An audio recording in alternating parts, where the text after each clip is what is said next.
Hallo, ihr lieben orientalische Musik und orientalische Musikinstrumente-Liebhaber.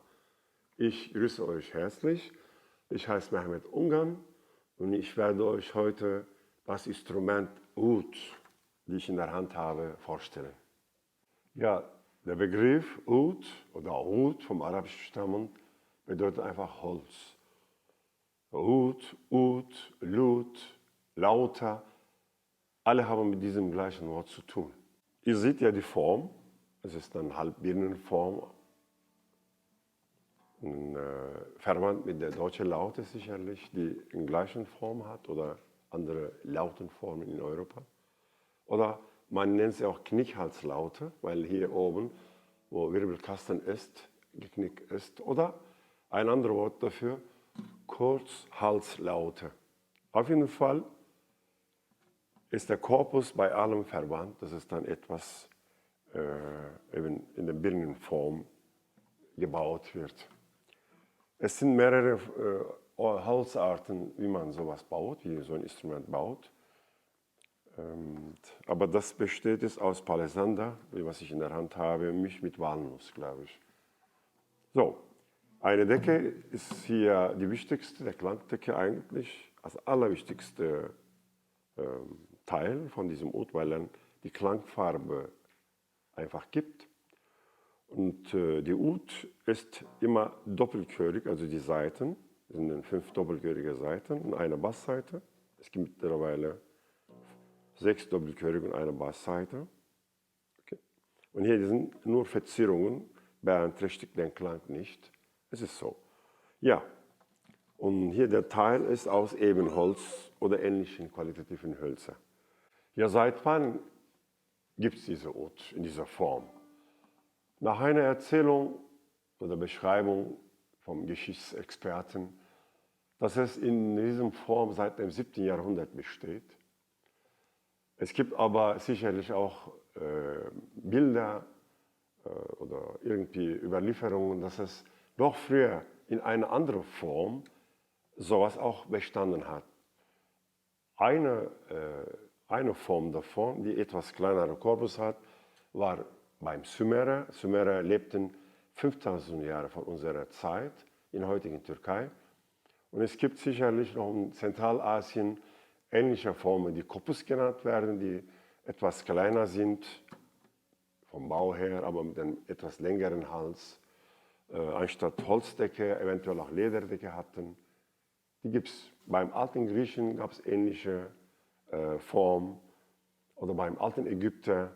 Aber wie gesagt, in dieser Form wurde von Al-Farabi ab dem 7. Jahrhundert eben so entwickelt, dass man frühzeitig auch dann nicht nur als Musikinstrument zur Unterhaltung benutzt hat, sogar als Hauptinstrument für die Musiktherapie benutzt worden ist. Weil der Klang, der hier durch den Korpus entsteht, dem Musiker ein Gefühl von Güte und Wohlergehen gibt, was dann wiederum auf seine Patienten eben übertragen hat.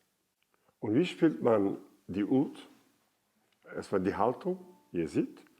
Mein rechter Fuß ist ein bisschen höher gestellt, weil es dann bequem ist, so ein größeres Instrument in der Hand bequem zu halten, dass es dann zwischen meinem Oberkörper, Oberarm und irgendwie Bein festgehalten wird, wo die rechte Hand bequem, die linke Hand sogar frei sein kann. So, ja, wie bei allen Zupfinstrumenten, also Saiteninstrumente, die rechte Hand ist ein schlagender Teil. Man schlägt auf die Oud, eigentlich man zupft es nicht. Und gespielt wird es mit einem Muzrab, einem längeren Plektrum, meistens aus Kunststoff vorbereitet. Ganz früher, wo man keinen Kunststoff hatte, hat man eben Adlerfeder genommen, nachdem man einige Tage in bestimmten Flüssigkeit gelassen hat, damit es weich wird. Heute brauchen wir sowas nicht. Wie gesagt, ein Muzrab kann eben in breiteren oder noch ein bisschen kürzeren Form sein, aber sowas brauchen wir. So, das halte ich dann in meiner rechten Hand in dieser Form, zwischen 2 Fingern zusammengehalten und dann Hand rein, einfach gelegt, sodass die Hand hier bequem auf die Seiten schlagen kann. Ja, und dann brauche ich die linke Hand, um eben die Melodien zu erzeugen.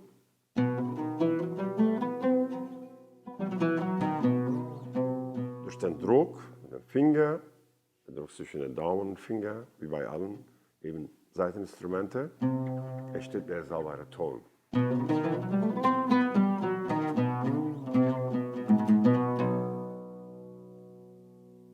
Ja, und wo wird es gespielt und wer spielt sowas?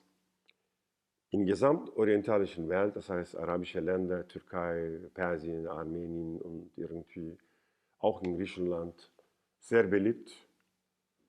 Es wird gespielt, sehr traditionell, abhängig von der Landestradition der Musik, aber es wird auch in anderen Musikstile wie in Rock und Jazz auch dann einbezogen und dann mittlerweile ein beliebtes Instrument unter auch Jazzmusikern.